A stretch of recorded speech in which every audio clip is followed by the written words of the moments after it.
бізге айтылып тұр, осы жерден үйлеріңді бұзып алып кетесіңдер, бірақ сендерге орынды бұл жерден бермейміз дейді. Левый беріктен, Тасбөгеттен, Мадина Ералиева, Титовтан береміз дейді. Неге? Сұрақ, неге? Біз ішінде отырған кәсіпкерлер жаңа 700 квадрат метр жай бөлініп тұр деп тұр, пиццерия істейміз деп тұр. Соның ішіне біз отырмағанда, сонда жаңадан басқаға сатып, сол ақшағаны басқадан алып, бізді сыртқа қуып жіберейін деп тұр ма? Сонда біз айтып тұрмыз, бізге орын беріңіздер, біз бұзбаймыз, қыртпаймыз деп тұрған жоқпыз. Мысалы, біз бұзып тұрық, келісіп тұрық, бірақ бізге именно осының ішінен бізге орынды берсін. Біз кәсіпкерміз, осының ішінде мен мысалы бір-ақ жыл болды кеше алғаныма. Мен кредитім жабуым керек. Қанша салдыңыз оған? Мен 3,5 миллионға алып тұрмын. Еще айына 200 мың өздерінен налог төледім. Одан бөлек. Биылғы ито бізде свет дұрыс болған жоқ, сауда дұрыс болған жоқ. Біз оның біреуінде ақтаған жоқпыз. Наоборот, мен шығынға кіріп отырмын осы отқанда. Өзім мен жалғызбасты анамын, күйеуім қайтыс болған, 3 балам бар. Мен үкіметке нан бер маған, жаңағыдай әкімге барып маған су бер, балама үй бер деп отқан жоқпын. Мен өзімнің кәсібімді өзім істеп отырмын. Соны маған дальше дамытып, өзіме істеуіне мүмкіншілік берсін. Именно осының ішінен біз кетпейміз. Бізге жаңағы бөлінген 700 квадрат метр деп тұр ғой, бөлінген. Сол орыннан бізге орын берсін. Біз сыртқа бармаймыз. Мадина Ералиевасына да бармаймыз. Тасбөгетіне де, левый берегіне бармаймыз. Біз ояққа барып қайтадан жаңағы немізді салып, бізде шығатын ондай ақша жоқ. Өйткені өзіміз косякқа кіріп отырмыз. Мысалы, договор қойылып атты. Білген жоқпын мен. Егер жан ашитын адам болса, неге алып атсың? Келесі жыл бұзылады деп айтатын еді. Ол бір. Еще соңғы жабылатын кезде мен арендамды төлеуге қарызданып кетпейін осы жерге деп. Соңғы ақшамызды жинап, сауда болған жоқ, білесіздер ғой, ешқандай сауда болған жоқ биыл қарықтырған. Соны барып тұрмын мен. Еще директор отырды, қасында юрист отырды. Мен адам құсап сұрадым. Осындайды мен кеше жақында алып қойғаннан кейін естідім. Ертең күні ондай болмай ма деп. Жоқ, белгісіз, әкім ауысты, ол әкім енді оны қашан істейді деді мысалы. Олардың ойы ол кезде бізді жаңағы беретін ақшамызды алып алу болды да. Парктың егесі ма? Иә, ақшаны алып алғаннан кейін бір аптадан кейін маған звондап тұр ғой. Парк бұзылады, имуществоңызды алып кетесіз, осындай да осындай. Қағазыңызды алып кетіңіз келіп деп. Таксилер айына миллиондап, мысалы, аренданың өзі миллион. Аренданың өзі 300 мың, 500 мың, 600 мың кімнің шаршы метріне қарай мысалы төленіп отыр. Сіздікі қандай объекті? Менікі кафе Островок. Мысалы, сол ақшалар мысалы ремонтқа жұмсамаса қақа кетті? Миллиондаған ақшалар. 100 мыңнан есептегеннің өзіне 70 кәсіпкерден 7 миллион, ол 100 мыңнан алған жоқ. Кішкентайдың өзінен 200 мыңнан алды. Мына кісілерден миллион, 300 мың, 500 мыңнан алып отыр. Ай сайын түсіп тұр осыған. Біз ақша салып отырмыз. Сол ақшалар қайда мысалы? Кәсіпкерлер істемейді, өйтпейді, бүйтпейді деп айтатындай. Бұл кезде мен көнер едім. Өйткені ол парк болады, әшейін жаңа аллея болады десе, мен көнер едім. Пиццерия, бургерная болайын деп тұр. Содан бізге орын берсін. Біздің талабымыз сол. Здесь не было ничего. У вас какой объект здесь? Аттракционы, вот аттракционы, вот здесь аттракционы. Сіздікі болды да солар? Ничего не было, все постепенно строили, все потихоньку возводилось, каждый год кирпичик к кирпичику все складывалось, да, правильно говорится. Каждый год мы за свои деньги все красим, обустраиваем, аттракционы какие-то приобретаем. И сейчас просто нас вот так выкидывают и все. Шамамен сіз қанша ақша салдыңыз бұл? Я не могу сказать, потому что это не одного года дело. Это каждый год какие-то определенные деньги вкладываются. Нет, я вот не могу даже на мы работаем уже на протяжении больше 10 лет, да? Изначально вот, я не знаю, как вам показать, здесь была абсолютно голая земля. Вот посмотрите, голая земля, здесь не было ничего. Тогда, когда вот мы сюда зашли. И ежегодно, каждый сезон, когда начинается, мы вкладываем по несколько миллионов, по 2-3 миллиона. Это стабильно мы вкладываем. Это есть покраска, это есть ремонт. У нас, допустим, городок аттракционов, там у нас есть и автодром, и батуты. Мы обновляем батуты, например, в несколько лет один раз, допустим. Моторчики покупаем, аккумуляторы покупаем. Насколько? 10 машин, да, там? Да. 10 машин. На 10 машин мы стабильно покупаем эти аккумуляторы. Запчасти берем. Бетон ремонтируем, да, если что-то. Ну, ежегодно, когда, чтобы начать сезон, мы вкладываем по 2-3 миллиона, мы это вкладываем. Енді сіз енді не сұрап отырсыз енді сонда? сұрап отырмыз, чтобы нас вообще не трогали. Потому что вот это, если все убирать, сейчас мы пойдем, допустим, снимем вот этот наш городок аттракцион. Его снять это невозможно. Вы посмотрите, там какая конструкция у нас стоит. Даже если Это ты просто снимешь, металлолом. Ты Да. снял его, и все, мы его никуда не денем. Это какие деньги нам надо, чтобы его... как... по новой все это где-то ставить, все Сіз по айта аласыз ба, новой. қанша шамамен ақша салдыңыз? Ну, миллионов 60-70 изначально. Вот, ну. 60 миллиондай ма? Была абсолютно голая земля. Енді Нас этот пригласили изначально. Конечно, это все... Через Акимат нас пригласили и сказали, можете ли вы освоить землю, можете ли вы привести аттракционы Ага. детские. И вот мы все потихоньку, Нас было 6 человек, да? Нас было 6 человек, и вот было 2 или 3 предпринимателя кафе и 3 предпринимателя с аттракционами. Только 3 нас было. Ага. Если вы хотите какую-то картину увидеть, вот смотрите, вот так вот сейчас земля выглядит, вот такой участок нам предоставили. Ага. Только там еще камыши, вот так. Здесь ничего не было. Вот была вот такая земля, и мы сделали вот такие городки. Ага. Если, Сіздер бәріңіз бірге ме, әлде сіз отдельно тоже? Сіз шамамен қанша вложить еттіңіз? так, я вообще изначально, у меня вышло первоначально 20 миллионов.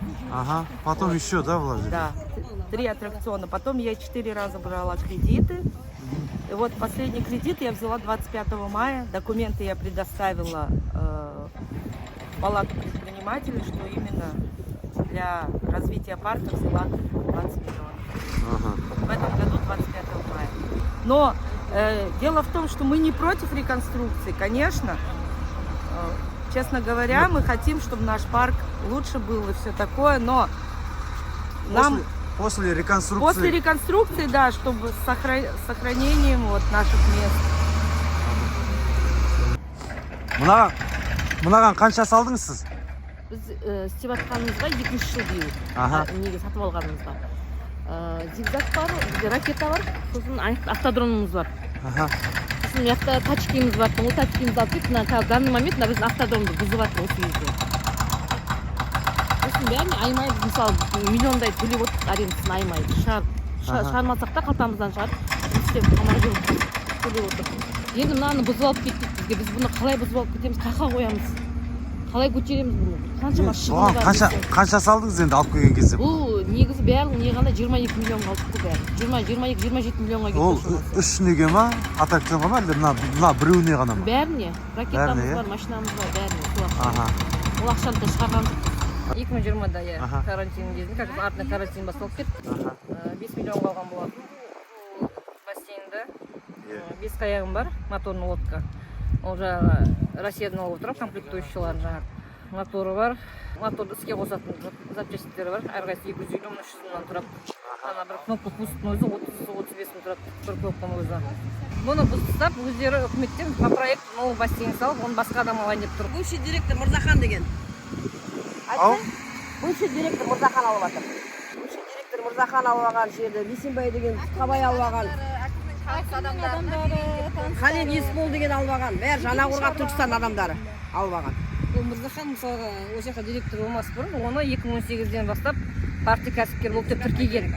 Аха. Бірақ ол кісі бізде кәсіпкер болған емес. Содан ол 21-22 жылы партия директор болды 2 жыл. Аха. Одан кейін кеше оны алып тастады, орнына Бейсенбай деген кісі келді. Бәрі Түркістан Жаңақорғандықтар адамдар келіп жатқан. Нәлібаев деген Қызылорда қаласының әкімі болса, Нәлібаевтың інісі Түркістанның әкімі. Онан кейінгі інісі Шымкенттің әкімі. Бәрі Нәлібаевтікі. Генпланда да мысалға жаңа қара халық жоқ ішінде. Свалка болған. Қазір уборная болған ана ше, халық толып келмейді, халық қасалады. Сол қанша жер тазаладық қой мысалға. Биылдың өзіне мысалға маған расширение тағы 1000 квадрат жер қосып алдым мен картинте. Оның бәрін бетондадым мысалға. Қанша шығын ғой. Су кіргіздім мына жақта, өйткені сумен бізде тапшы су мәселесі ше. Жаздың күні су жоқ партия, постоянно су жоқ. Одан қалды биылдыққа свет болған жоқ. Суббота демалыс, суббота күндері кешкі кезінде алынған кезде қара жер болған тұғын. Бізге тек арендаға қара жерді береді, біз соған аренда төлейміз. ана үстіндегі қанша строениенің барлығы біздікі. Жылда мысалы қанша тал егіледі гоночный машиналар. Гоночный машиналар. Иә. Мысалы бұнда бетон ғой, енді бұны қайқалып кетсем алып кет дейді. Мен айтамын, бұл тек бұзылады, алып кетуге келмейді. Ладно, договор бұзбай ақ қойыңыз, меморандумға отырыңыз дейді. Оны адвокаттармен сөйлессем, ол значит сіз медиацияға келісіп тұрсыз деп тұр ше, өздері іс тоқтатамыз дейді ше. Сонда получается мен дымнан дымсы қалады екен. Емпларда картип бар, бірақ оған сіз кірмейсіз дейді. Оны көреміз дейді. Сонда басқасын салады жаңадан, бірақ сізді жібереді.